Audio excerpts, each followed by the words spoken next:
Assalamualaikum warahmatullahi wabarakatuh. Apa kabar Sobat KSWI? Senang banget nih bisa menyapa Sobat KSWI lagi di Pekan Rutin KSWI bersama saya Dona. Biasa nih Sob, kita akan mengupas tuntas berita terupdate seputar muslimah. Pastinya dengan sudut pandang Islam ya Sob. Tahu nggak Sob, tren self-diagnosis di kalangan masyarakat atau di kalangan remaja saat ini itu gara-gara kesadaran akan kesehatan mental. Yuk kita kupas penyebabnya, bahaya dan solusinya, serta bagaimana dalam pandangan Islam. Jangan kemana-mana ya Sob, siapin catatan dan kuota kalian. Ya sarallah. Sobat KSWI yang dirahmati Allah, sebelumnya nih Sob, kita harus tahu nih, apa sih mental health itu atau kesehatan mental?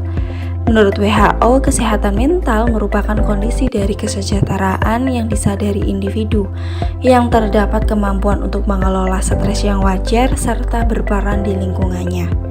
Sedangkan menurut Undang-Undang Nomor 18 Tahun 2014 tentang kesehatan mental atau jiwa, itu merupakan kondisi di mana seseorang individu dapat berkembang secara fisik, mental, spiritual, dan sosial, sehingga individu tersebut itu menyadari kemampuan sendiri, dapat mengatasi tekanan, dapat bekerja secara produktif, dan mampu memberikan kontribusi untuk komunitasnya.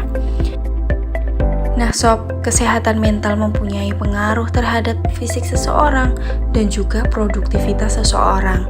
Jika kesehatan mental itu terganggu, maka timbullah gangguan mental atau penyakit mental. Gangguan mental dapat mengubah cara seseorang dalam menangani stres, berhubungan dengan orang lain, membuat pilihan, dan memicu hasrat untuk menyakiti diri sendiri alias bunuh diri. Beberapa jenis gangguan mental yang umum yang ditemukan itu seperti depresi, gangguan bipolar, gangguan kecemasan, gangguan stres trauma atau yang dikenal dengan PTSD, kemudian gangguan obsesif kompulsif atau yang dikenal dengan OCD, dan psikosis. Pada umumnya, kesehatan mental itu dipengaruhi oleh peristiwa dalam kehidupan yang meninggalkan dampak besar pada kepribadian dan perilaku seseorang. Dikutip dari laman situs web Halo Dokter dan Alo Dokter, penyebab gangguan mental secara medis itu terdiri dari dua faktor biologis dan faktor psikologis. Faktor biologis diantaranya yang pertama cedera otak atau kelainan bawaan, yang kedua faktor genetik, yang ketiga infeksi bakteri, yang keempat kerusakan otak akibat kecelakaan, yang kelima kekurangan oksigen pada bayi saat proses kelahiran, yang keenam penyalahgunaan nafsa termasuk di dalamnya penggunaan alkohol, yang ketujuh karena kekurangan nutrisi. Sedangkan faktor psikologis diantaranya yang pertama kekerasan anak dan rumah tangga, yang kedua mengalami diskriminasi dan stigma, yang ketiga mengalami kehilangan atau kematian seseorang yang dekat, yang keempat pengangguran atau kehilangan pekerjaan atau tunawisma, yang kelima trauma signifikan seperti kecelakaan. Sedangkan penyebab gangguan mental secara sistemik tidak terlepas dari 4 faktor yang mempengaruhinya, yaitu yang pertama faktor individu, di mana ketika seseorang itu sedang menghadapi masalah, dia itu tidak bisa menemukan solusi terhadap masalah yang dihadapinya. Jadi yang perlu digarisbawahi, faktor yang mempengaruhi individu tersebut adalah ketidakmampuan seseorang itu untuk menemukan solusi terhadap masalah yang sedang dihadapinya. Yang kedua, faktor keluarga, di mana kurangnya pengetahuan orang tua akan pengasuhan anak dan ketidakharmonisan sebuah keluarga tersebut. Yang ketiga, faktor masyarakat atau lingkungan, seperti gaya hidup yang hari ini hedonisme, pengaruh bully di mana-mana, individualisme, dan pemberian stigma negatif terhadap penderita gangguan mental. Dan yang keempat adalah faktor negara. Nah ini lebih kompleks ya Sob. Nah, dengan hegemoni kapitalisme yang dianut negara saat ini, gangguan kesehatan mental itu semakin subur nih. Yang mempengaruhinya itu bisa dari segi pendidikan, ekonomi, sampai penerapan nilai-nilai yang liberal. Banyak orang yang sakit mental karena dunia pendidikan saat ini tidak membentuknya menjadi pribadi yang tahan banting terhadap tantangan kehidupan dan tidak juga mencerdaskan, melainkan untuk mencetak generasi itu agar menjadi orang yang siap terjun di dunia perindustrian. Yang penting lulus dengan nilai yang memenuhi standar agar bisa masuk dengan mudah ke perusahaan-perusahaan. Nah, itu tadi pengaruh dari segi pendidikan ya sob. Nah, dari segi ekonomi, kok bisa sih ekonomi bikin orang jadi gangguan mental? Karena kebijakan yang sekarang ini dibuat tidak menyejahterakan rakyat, tapi malah menyengsarakan rakyat. Akibatnya kemiskinan itu semakin meningkat, angka pengangguran juga semakin tinggi. Gimana nggak bikin gangguan mental? Nyari kerjaan sekarang susah, padahal setiap hari harus memenuhi kebutuhan. Ditambah lagi bahan-bahan pokok yang mahal, ya enggak? Dari segi penerapan, nilai-nilai yang liberal seperti kebebasan bergaul yang mengakibatkan seks bebas hingga aborsi, kebebasan berperilaku, dari mana ada transgender, LGBT gitu kan ya. Kemudian kebebasan berpakaian yang ala barat. Nah, itulah tadi penyebab secara medis dan juga secara sistemik ya sob.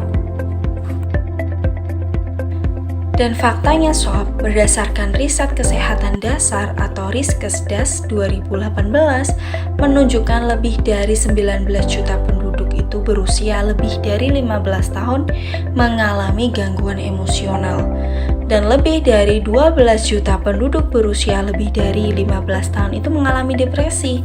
Selain itu, berdasarkan sistem registrasi sampel yang dilakukan oleh Badan Litbangkes tahun 2016 diperoleh data bunuh diri per tahun itu sebanyak 1.800 orang, atau setiap harinya itu ada 5 orang melakukan bunuh diri, serta 47,7% korban bunuh diri adalah pada usia 10-39 tahun, yang merupakan usia anak remaja dan usia produktif.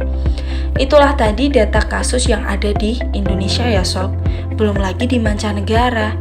Makanya tuh sob, setiap 10 Oktober diperingatin sebagai Hari Kesehatan Mental Dunia. WHO dalam situsnya mengatakan bahwa tujuan peringatan Hari Kesehatan Mental Dunia tersebut adalah untuk meningkatkan kesadaran akan isu kesehatan mental di seluruh dunia. Karena selama ini orang yang memiliki gangguan kesehatan mental sering mendapatkan stigma sehingga malu mencari pertolongan dokter sampai akhirnya berujung pada penurunan kualitas hidup atau bahkan bunuh diri. Dan seiring adanya peningkatan kesadaran akan kesehatan mental, remaja masa kini malah jadi latah mendiagnosis dirinya sendiri atau self-diagnosis dengan gangguan mental, yakni setiap mereka mengalami kesedihan atau kekecewaan diartikan gangguan kesehatan mental.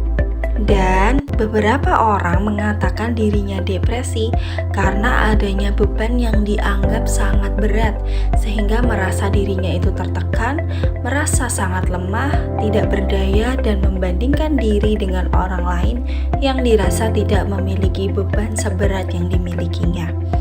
Ya begitulah ya sob, kalau sadar akan kesehatan mental tanpa informasi yang tepat sering berujung self-diagnosis seperti anggapan beberapa orang tadi.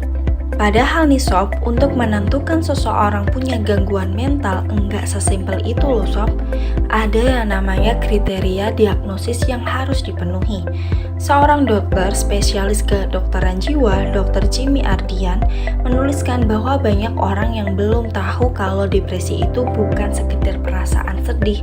Seakan depresi adalah sinonim dari perasaan sedih atau murung. Padahal bukan.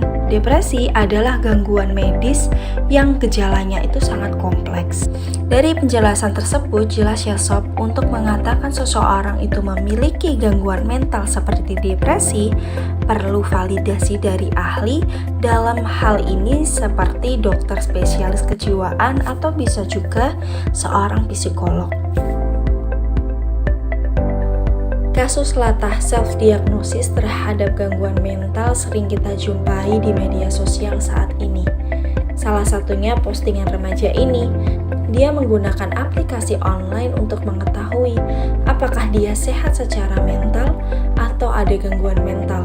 Dan ternyata hasil dari tes tersebut mengatakan kalau dia terindikasi kuat gangguan bipolar. Nah, sebenarnya banyak banget ya sob, sering kita jumpai di media sosial. Seperti contohnya nih, ketika ada seseorang yang dia itu merasa sedih atau khawatir, terus dia jadi muncul anggapan, lama-lama gue bisa depresi deh kalau kayak gini terus, atau gue overthinking banget deh. Aduh, gue depresi nih, skripsi gak kelar-kelar. Gue sering ngomong sendiri kalau lagi di motor, kayaknya gue halusinasi deh. Gue kayaknya bipolar deh, mood gue gampang banget berubah. Nah, sering banget kan sob kita mendapatkan hal-hal seperti ini. Inilah beberapa pernyataan-pernyataan yang sebenarnya menunjukkan kalau dia sudah melakukan self-diagnosis atau mendiagnosis dirinya sendiri. Akhwatilah yang dirahmati Allah, dengan fenomena ini yang sudah menjadi tren dan orang terkesan hanya mengikuti agar tidak ketinggalan zaman dan bahkan dianggap sesuatu yang keren. Nah, dari sinilah sob, ketika seseorang tersebut telah mendiagnosa dirinya sakit, maka secara otomatis dia akan memperlakukan dirinya itu layaknya orang sakit yang butuh untuk diobati. Akibatnya apa? Banyak yang latah melakukan kegiatan senang-senang dengan dalih self-healing. Maunya santai aja, yang penting dirinya bahagia demi menjaga kesehatan jiwanya. Kalau fenomena self-healing dibiarkan, lama-lama banyak remaja Indonesia yang jadi selfish alias egois. Karena sistem hari ini yang menganut kapitalisme bikin selfish itu makin subur. Secara ya sob, kapitalisme sudah bikin pemikiran remaja masuk ke mode individualisme. Nah, itulah tadi sob, bahaya self-diagnosis mental health tanpa informasi yang tepat. Parah kan sob? Nah, mau tahu nggak Islam itu memandang gangguan mental seperti apa dan bagaimana solusinya dalam Islam?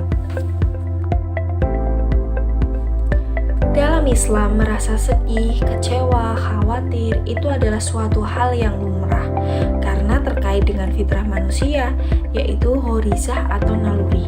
Namun, perlu dipahami bahwa pemenuhan naluri tadi harus sesuai dengan syariat.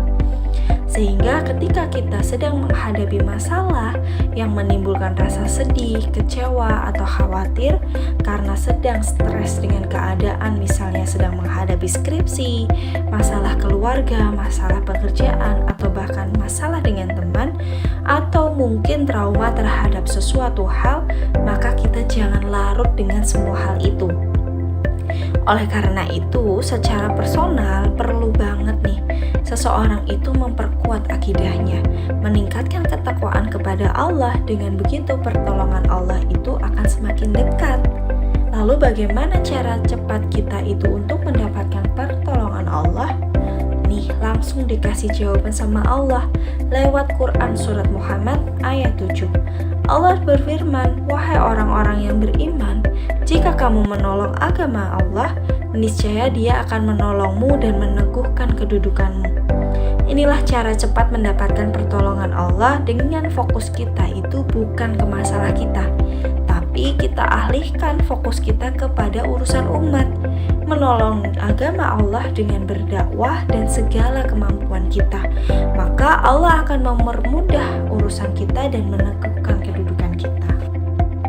Di samping kita bertahan secara personal nih sob, kita juga butuh nih solusi secara sistemik agar kita itu terjaga dari gangguan mental, yaitu hanya dengan menerapkan syariat Islam secara kafah, kita akan dibentengi kesehatan mentalnya, baik itu secara individu atau personal, di mana akan dikuatkan akidahnya melalui pendidikan Islam. Keluarga dan masyarakat juga akan dipahamkan Islam dan syariat Islam, serta negara sebagai wadah untuk menerapkan syariat tersebut itu secara kafah. Dijamin deh, beneran terjaga tuh kesehatan mental di semua kalangan. Nggak cuma remaja aja ya sob. Yuk jadi remaja muslim yang mengubah peradaban dengan berusaha bersama-sama kita wujudkan penerapan Islam secara kafah. Lewat gabung dengan kelompok dakwah ideologis, pahami agamamu dengan berislam kafah. Yuk ngaji bersama KSWI, Remaja Peduli Memberi Solusi. Oke sobat KSWI yang dirahmati Allah, sampai di sini dulu ya sharing kita hari ini. Sampai bertemu di pekan berikutnya. Afwan jika ada salah kata dalam penyampaian. Saya akhiri, wabillahi taufiq wal hidayah. Wassalamualaikum warahmatullahi wabarakatuh.